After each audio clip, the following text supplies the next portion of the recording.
Welcome to జ్ఞాపక kitchen diaries. ఈరోజు refrigerator ఎలా క్లీన్ చేయాలో మీతో షేర్ చేస్తున్నాను ఈ వీడియో. దానికి కావాల్సిన థింగ్స్ అన్నీ నేను ఇచ్చాను. దీనిలో ఆప్షనల్ థింగ్స్ కూడా ఉన్నాయి.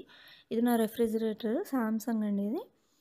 చూసారు కదా, నేను చూపిస్తున్నది ఏంటంటే టేబుల్ లాగా యాక్ట్ చేస్తుంది ఫ్రిడ్జ్కి ఇది.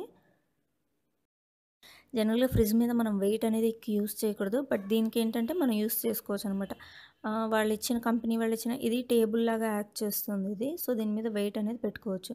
కానీ నార్మల్గా ఉండే ఫ్రిడ్జెస్కి ఇది ఉండదు, బట్ దీనికి ఇలా ఇచ్చారు సామ్సంగ్లో. సో నేను వెయిట్ ఉన్న థింగ్సే నేను టాప్లో పెట్టుకుంటాను. అలాగే ఇది బాటమ్, నేను ఆనియన్స్ అండ్ గార్లిక్ యూస్ చేస్తుంటాను. ముందుగా ఫ్రిడ్జ్లో ఉన్న ర్యాక్స్ ఏమైతే ఉన్నాయో ఆ థింగ్స్ అన్నీ కంప్లీట్గా క్లీన్ చేసేసుకోండి ఫస్ట్. నేను జనరల్లీ 10 డేస్కి ఒకసారి ఫ్రిడ్జ్ అనేది క్లీన్ చేస్తుంటాను, బట్ ఈసారి కుదరలేదు కొన్ని బిజీ షెడ్యూల్స్ వల్ల. ఆల్మోస్ట్ 15 to 20 డేస్ అయింది ఫ్రిడ్జ్ క్లీన్ చేసి. చాలా మార్క్స్ అనేవి పడిపోయాయి. సో ఇప్పుడు నేను ఏం చేయబోతున్నానంటే దీన్ని విమ్ లిక్విడ్, అలాగే లెమన్, వెనిగర్ అండ్ వాటర్ని యూస్ చేసి క్లీన్ చేస్తున్నాను. లెమన్ని ముందుగా బాగా స్క్వీజ్ చేసుకొని వాటర్లో కలిపేసి ఆ లెమన్ తోటే నేను మొత్తం స్క్రబ్ చేసేసాను ఫస్ట్. ఏవైతే మార్క్స్ ఉన్నాయో ఈజీగా పోవడానికి, ఏవైతే కాస్త స్ట్రాంగ్గా ఉన్న మార్క్స్ ఉన్నాయో వాటికి నేను లిక్విడ్ యూస్ చేస్తున్నాను, విమ్ లిక్విడ్ యూస్ చేస్తున్నాను. ఈ సాఫ్ట్ స్క్రబ్ తీసుకొని స్క్రబ్ చేసుకోండి మీరు. నార్మల్లీ ఇప్పుడు 2-3 డేస్కి ఒకసారి ఫ్రిడ్జ్ క్లీన్ చేసుకునే వాళ్ళు ఉంటారు. వాళ్ళు ఇలాంటి టెక్నిక్స్ ఏం ఫాలో అవ్వాల్సిన అవసరం లేదు.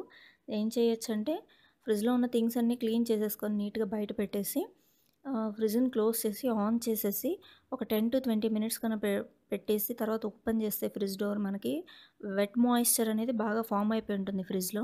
అప్పుడు ఒక డ్రై క్లాత్ తీసుకొని వైప్ చేసేసుకుంటే చాలు, ఇంకేమీ యూస్ చేయాల్సిన అవసరం లేదు. ఒక స్లైస్డ్ లెమన్ అనేది కనుక మనం సైడ్ ర్యాక్లో కనుక పెట్టేసుకుంటే ఫ్రిడ్జ్ అనేది నీట్గా మెయింటైన్ అవుతుంది. ఎలాంటి ఫౌల్ స్మెల్స్ అనేవి మనకి ఫ్రిడ్జ్లో ఉండవు. సో ఇట్లా క్లీన్ చేసుకొని వాళ్ళు అంటే 10 డేస్కి 15 డేస్కి క్లీన్ చేసుకునే వాళ్ళు ఈ టెక్నిక్స్ అన్నీ యూస్ చేయాల్సి వస్తుంది. జనరల్గా ఫాలో అవ్వాల్సిన టెక్నిక్ అయితే వెట్ క్లాత్తో వైప్ చేసుకోవడమే. ఫ్రిడ్జ్కి కూడా ఎలాంటి డ్యామేజెస్ జరగవు.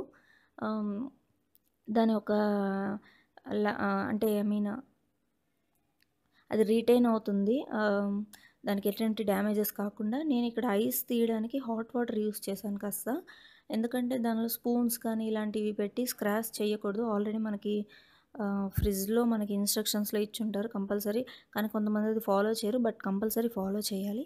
దీనిలో ఉన్న థింగ్స్ అన్నీ నేను విమ్ లిక్విడ్తో యూస్ చేసేసుకుంటున్నాను, స్క్రబ్ యూస్ చేసుకుంటున్నాను. అలాగే ఈ మ్యాట్స్ మీరు చూసినట్టయితే నావి గ్లాస్ అనమాట, స్టాండ్స్ అనేవి. సో దాని మీద నేను ఎప్పుడైనా యుటెన్సిల్స్, స్టీల్ యుటెన్సిల్స్ ఇలాంటివి పెట్టినప్పుడు కంపల్సరీ స్క్రాచెస్ అనేవి పడతాయి, మనం లాగుతాం కాబట్టి తీయడానికి. సో అలాంటివి పడకుండా ఈ మ్యాట్స్, ప్లాస్టిక్ మ్యాట్స్ అనేవి యూస్ చేశాను. కొంతమందికి అవసరం ఉండదు, ఎందుకంటే కొంతమందికి ఐరన్వి వచ్చి ఉంటాయి. సో వాళ్ళకైతే అవసరం లేదు, బట్ గ్లాస్ అయితే మాత్రం కంపల్సరీ యూస్ చేసుకోవచ్చు.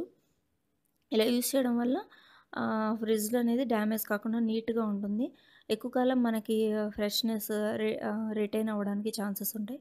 ఇది చూసారంటే ఆనియన్ బాస్కెట్ కాబట్టి దీనిలో ఉన్న ఏదైతే కార్నర్స్ ఉన్నాయో మనం హ్యాండ్తో క్లీన్ చేయలేం. సో దానికి ఓల్డ్ బ్రష్ యూస్ చేశాను. ఏమైనా స్పైడర్ వెబ్స్ కానీ ఇన్సెక్ట్స్ ఏదైనా ఉన్నా కూడా ఈజీగా క్లీన్ అయిపోతాయి. సో మనం ఇలా క్లీన్ చేసేసుకోవచ్చు ఆ ర్యాక్స్ అన్నీ.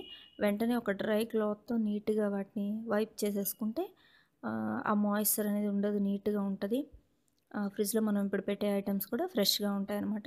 అట్లాగే బయట కూడా నేను వెనిగర్ యూస్ చేసి క్లీన్ చేశాను. వెనిగర్ అండ్ వాటర్ వేసేసుకొని నీట్గా బయట అవుట్డోర్ కూడా నీట్గా క్లీన్ చేసేసాను. ఈ ఐస్ చూసారు కదా ఎలా వచ్చిందో, ఆ వేడి నీళ్ళ వల్ల వెంటనే ఆ ఐస్ అనేది రిమూవ్ అయిపోయింది ఈజీగా నాకు.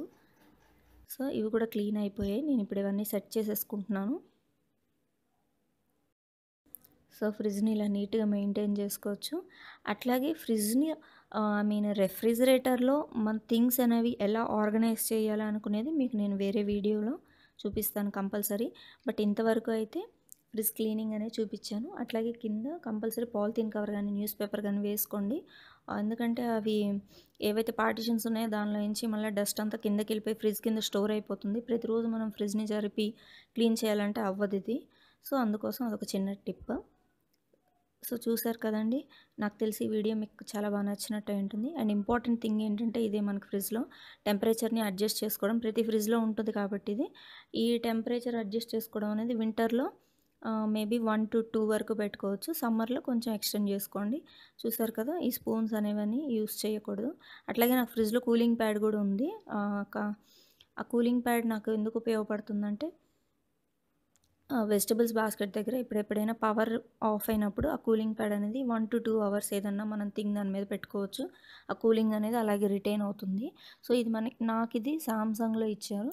సో, మేబీ అన్నిటికి ఉండకపోవచ్చు కూడా. బట్ ఉంటే కనుక తెలుసుకోండి. ఆ కూలింగ్ ప్యాడ్ అనేది ఆహ్, ఫ్రెష్‌గా ఉండడానికి ఏదైనా థింగ్స్ పవర్ ఆఫ్ అయినప్పుడు కూడా ఉపయోగపడుతుంది. మీకు కంపల్సరీ ఈ వీడియో నచ్చిందనుకుంటున్నాను. నచ్చితే కనుక లైక్, షేర్ అండ్ సబ్స్క్రైబ్ చేయడం మర్చిపోవద్దు. అలాగే click on the bell icon to get notified about my videos. Thank you so much for watching.